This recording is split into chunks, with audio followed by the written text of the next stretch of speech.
Hey guys! So it's been a while since I've just come on here and talked. I'm gonna keep it short because no one just wants to hear me yap for 20 minutes. But now that I've wrapped up my second year of school and my first year in the US, my first year at USC, I wanted to come on here and just talk about the differences between going to school abroad versus in the US, especially for those of you high school seniors, if you're watching this, who are kind of trying to decide what your next steps are. So I have three main points that I'm gonna kind of cover. The first one, I'm just gonna compare and contrast a typical school day here versus there. And then I'm gonna talk about going out on the weekends because we're in college, that's a big part of our lives. And then I'm gonna talk about traveling because you can't talk about studying in Europe without talking about traveling. But before I do any of that, in case you don't know me, I am Hallie, and I just finished up my sophomore year at the University of Southern California.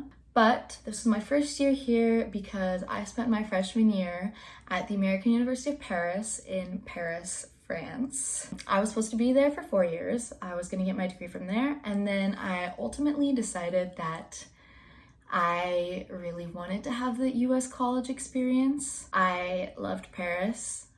It will still forever be probably the best year of my life. Sometimes I regret leaving. Most times I don't because everything happens for a reason and I'm so happy here.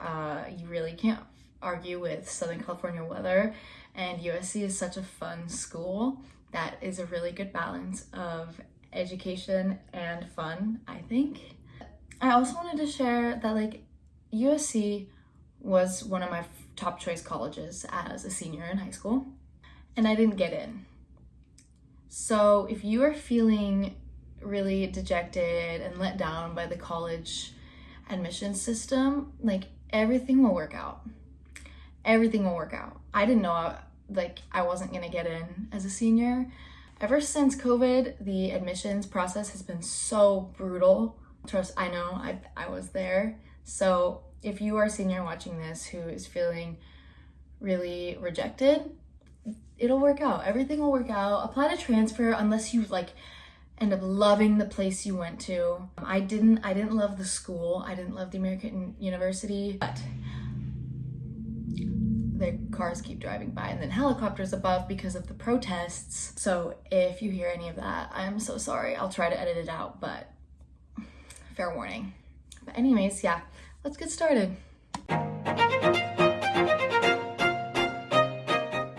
Okay, so the way that USC and AUP function credits-wise is very similar.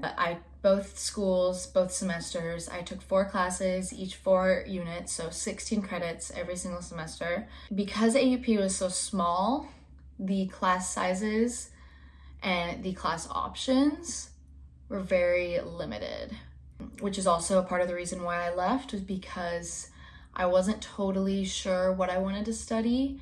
And so I wanted to be able to have those options of choosing classes and figuring it out. A typical school day while I was over there started, I had class either at 9 or 10. I would usually wake up about an hour to an hour and a half before class because I lived about a 40-minute commute depending on method of transportation, but usually I took the metro because when in Paris, when in Europe, take the public transportation. So I would wake up, breakfast, all that stuff, normal stuff. And then I'd have to bring everything for my day with me because the commute was so long, I didn't want to do it multiple times a day. And so if I had a break in between classes, I would just go do something else. So I'd have my first class, and then usually I would have a break, maybe for lunch. I would either eat at the one place on campus, because AUP does not have a campus.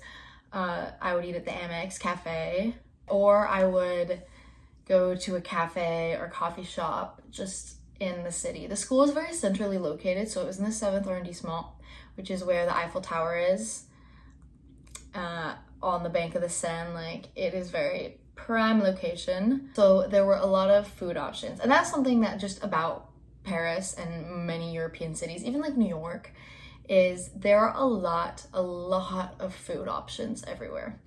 LA has that too, but it's just like you have to drive. Anywhere you really want to go here, you have to drive.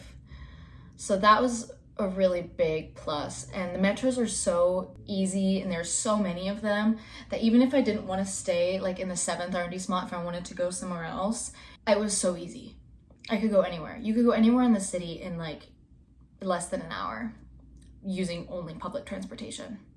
Anyways, I digress. After I ate like, I don't know, midday, I was also in a lot of clubs there. So there would be club meetings.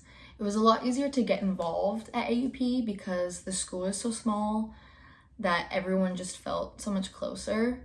That is something have found here to be really difficult, is just getting involved outside of just regular classes. So club meetings would happen either middle of the day or end of the school day, but I was in the student senate, so our stuff would always happen in the middle of the day in between my classes.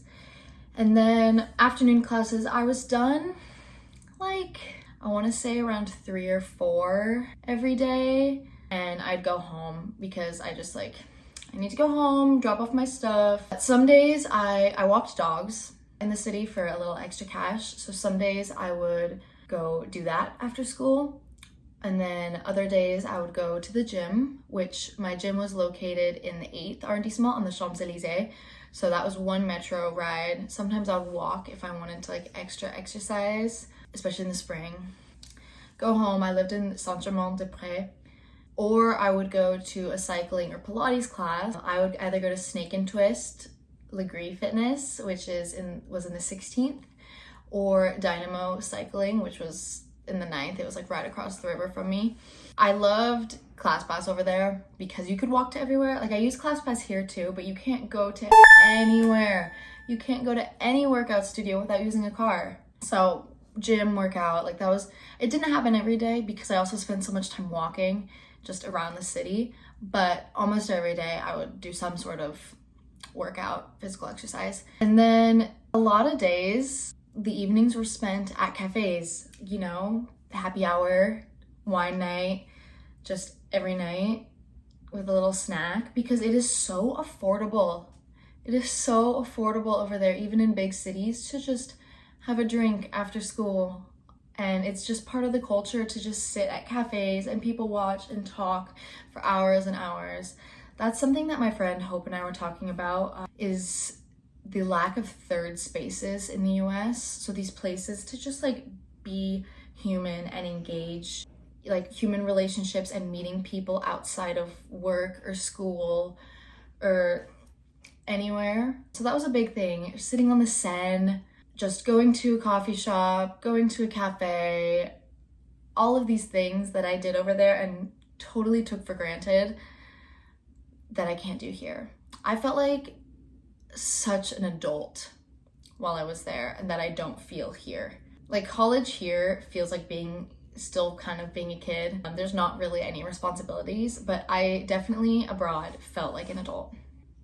Anyways, so a typical school day here starts around the same time. I tend to schedule my classes like 9, 10, 11-ish. I also have class every day, and depending on the semester, like this semester I had a really heavy course load on Tuesday and Thursday, and then Monday, Wednesday, Friday, I just had one class each day.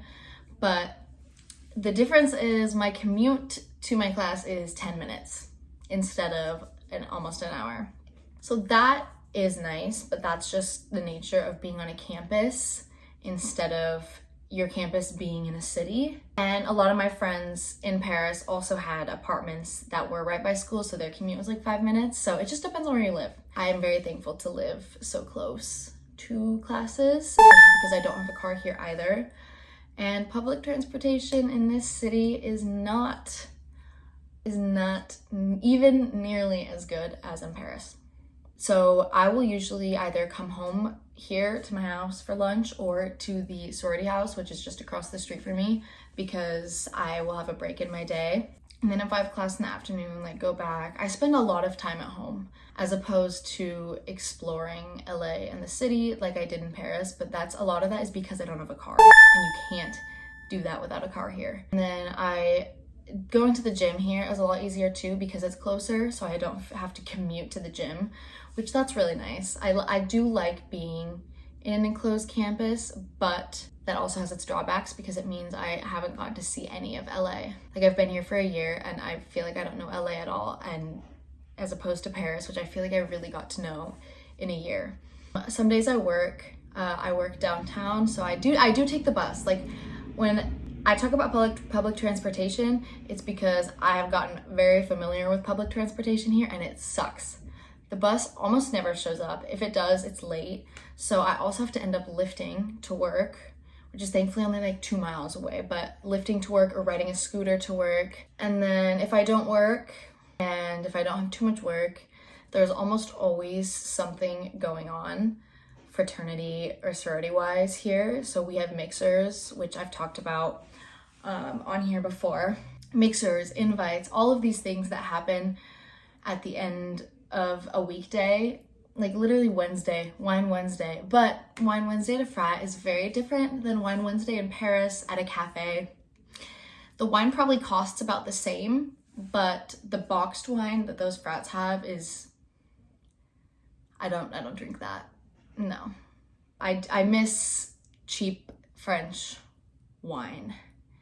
So this is a typical school day. The school days don't look that different. Honestly, majority of the difference is in commute, and that I will say USC has an advantage over Paris or over AUP in, but it also means that I haven't gotten to see LA. And I didn't mind the public transport in Paris. It was a part of my day that I actually looked forward to. So moving on to my second point, going out and weekends. Those are so different. Like in Paris, we would do bars or clubs every single weekend. There were never parties. No one had house parties. While I was there, I missed house parties. I missed going to places and knowing all the people. But then I also realized now that I met so many random strangers that I'll never talk to again at these bars and clubs that contributed to expanding my worldview because they were from everywhere. Like lots of Americans. We always found Americans when we went out, probably because all of us talk in very loud English, so we're very easy to find. But even French people, Spanish people, English people, like people from all over the world, which is also true here at USC and going out and weekends at the frats, because that's all we do here. All we do here is frats. It's hard to get around. Like, I'm not trying to spend $30 on a lift and then $30 on a single drink and then $30 on another lift. Like, I'm not doing that. I'd rather just go to the frats, unfortunately. And there is that same international crowd here, but you don't find those people necessarily in Greek life. A lot of Greek life is American, strictly American. But so yeah, going out on weekends is definitely the biggest difference that I've found, and a lot of it comes from being legal versus not quite legal to drink and go out. And obviously Paris didn't have frats, we didn't have tailgates or football on the weekends. It was very adult. I felt like an adult, like Sex in the City. Like, that's how I felt. And now leaves me feeling a little constrained here when we're going to the same frats every single weekend. And the third thing I'll just touch on because it's such a no-brainer is traveling. Like when I was abroad, I could travel to Vienna for the same price as I can travel to like San Luis Obispo from LA. It's just not even comparable, the prices to travel there versus the prices to travel here. And the US is not homogenous, there's lots of different pockets of culture everywhere, even just in LA, there's so many different pockets of culture, but it's not as drastic a change traveling here, anywhere here, as traveling from one country to the next in Europe. And that is the number one thing I miss the most is traveling. Like, I miss Spain, I miss England, I miss the Netherlands, Vienna, everywhere. And that difference in culture, in attitude, is not something you get here. Even if you're going to Mexico, like even if you are traveling to a different country, Mexico or Canada, it doesn't feel that different. you know? But yeah, so that was just a few of my sins. I hope this was interesting, not too boring of just me talking at you. I hate doing that, but I just really wanted to share, especially after watching my friend Jaylee's video. So go check out her channel. She just started YouTube, but she is still in Paris, and she was talking about school there, and so she kind of inspired me to do this sort of compare and contrast. And if you're a high school senior trying to decide where you're going, or even if you're a college sophomore or junior trying to decide if you want to study abroad, I hope this helps in any way, or I hope it was just fun to watch. But like, comment, share, and subscribe. Thank you.